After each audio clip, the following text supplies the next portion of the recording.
Ill-fitting clothes and long intros? I'm SD, and no, at least not here. Now you've got some denim jeans that you want to tailor yourself and you're just, you're excited. You're excited because you realize kind of how easy it is to do by yourself, but there's a couple things that you want to know before you take the plunge.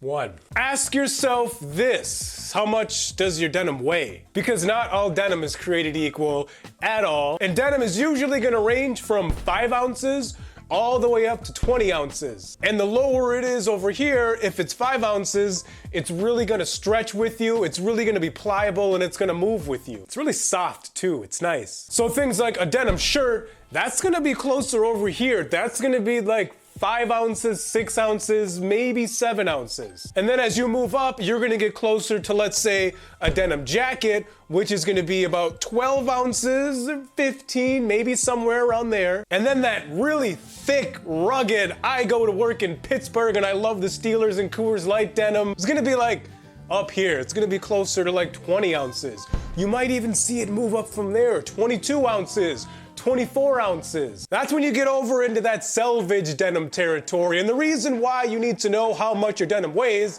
is because of the next two. SD, does it look like you're getting in a clown car when you get in your Chevy Cruze? Yes.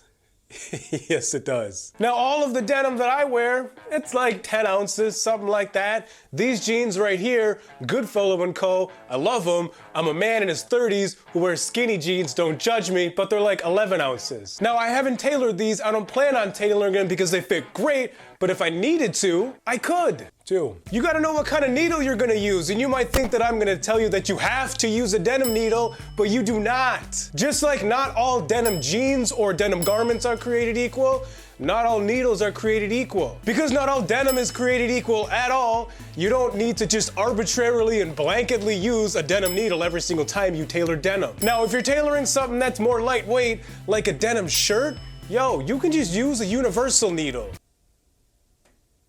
That was exhausting, huh? And I've used a universal needle on denim many times. If it's between 5 ounces up to about 12 ounces, you can get away with the universal needle. But if you work your way up from there, that's when you're gonna kind of want to switch over to a denim needle. Needles have their very own video, and if you want to watch it, it is down there in the description. Oh, and if you're new and lost and you've never tailored anything before, yeah, you can go get caught up down there too. Now, if you are going to use a denim needle on your jeans, look for one that's gonna be in the range of 70-10 all the way up to 110-18. And if you're confused by those numbers, they're actually pretty easy to understand. The higher the number, the more it's gonna be able to actually penetrate heavier fabrics. So a universal needle, for example, is gonna be around 68. So you can use it for t-shirts, sweatshirts, chinos, things like that, lightweight denim. And then as you work your way up, it's gonna be able to handle thicker fabrics. So thick. See? You guys tell me all the time down in the comments, SD, I don't really get it. Yeah, I know, I didn't either until I learned, and now I'm like, huh, that's not that bad.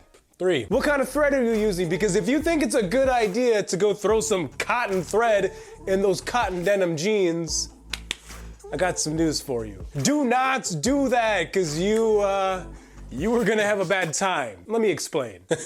Here we go again. If you were tailoring lightweight denim jeans and you're using a universal needle, which yes, you can get away with, your logical thought process might be to then use cotton thread. Because, well, you're tailoring denim cotton jeans. But no, it doesn't work that way. Cotton thread, which yes, also has its own video down there in the description, does not move with you, it doesn't flex, it doesn't bend, and like we talked about before, what are you doing in your jeans? Are you gonna run a marathon in them? No, probably not, but you are gonna, get in and out of your car, or you're gonna bend over to pick something up, and lightweight denim is gonna be able to move and stretch with you. But that thread, it is gonna be the weakest link in your new seam and rip. So because of that, you wanna actually use polyester thread. And somebody asked me the other day too, yes, you can get away with using a blend as long as you use those rules as to whatever the majority of the thread is. Does that make sense? Think of it like this. If you're using a cotton poly blend and it's 75% cotton and 25% polyester,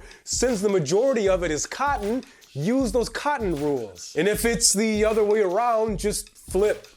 Flip it, everything I just said, flip it. My kid likes to complain about spicy food, so I tricked her.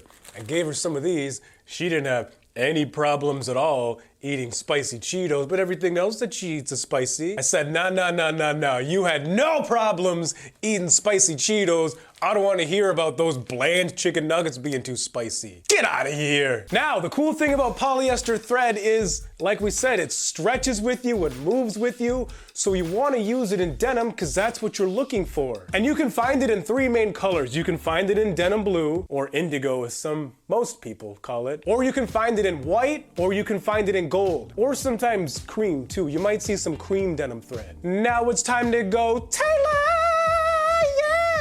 That was weird. Nobody's sleeping, nobody's home, it's the middle of the day. I can be as loud as I want! That cat really didn't like that. What do you say we have the loudest outro ever? SD out, doses!